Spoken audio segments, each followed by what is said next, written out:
Heart of the Matter by Emily Giffin. Read for you by Cynthia Nixon.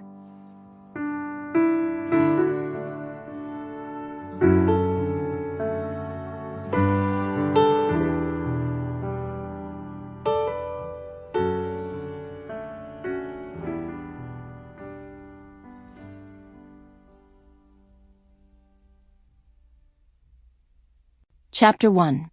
Tessa.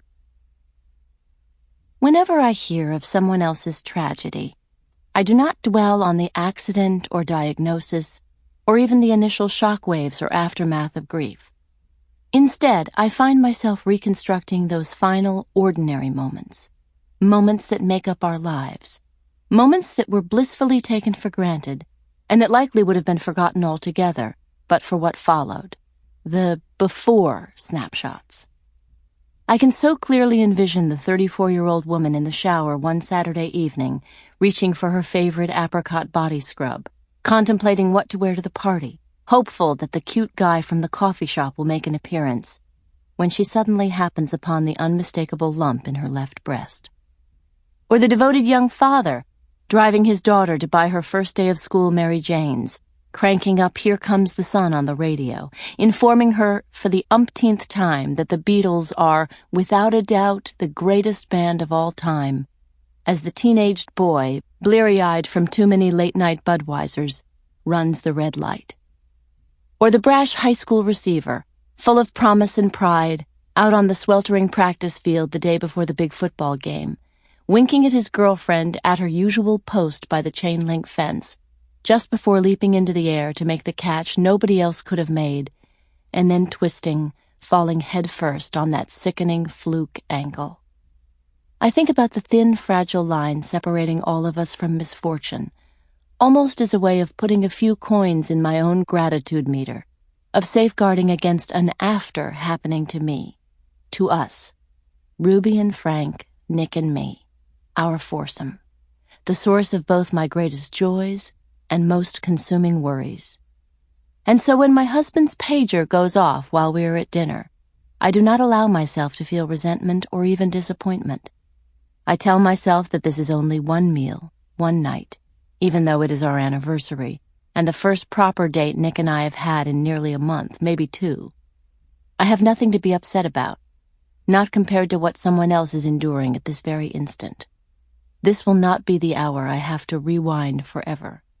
I am still among the lucky ones. Shit. I'm sorry, Tess, Nick says, silencing his pager with his thumb, then running his hand through his dark hair. I'll be right back. I nod my understanding and watch my husband stride with sexy, confident purpose toward the front of the restaurant where he will make the necessary call. I can tell just by the sight of his straight back and broad shoulders navigating deftly around the tables that he is steeling himself for the bad news, preparing to fix someone, save someone. It is when he is at his best. It is why I fell in love with him in the first place, 7 years and 2 children ago. Nick disappears around the corner as I draw a deep breath and take in my surroundings, noticing details of the room for the first time. The Celadon abstract painting above the fireplace, the soft flicker of candlelight, the enthusiastic laughter at the table next to ours, as a silver-haired man holds court with what appears to be his wife and 4 grown children, the richness of the Cabernet I am drinking alone.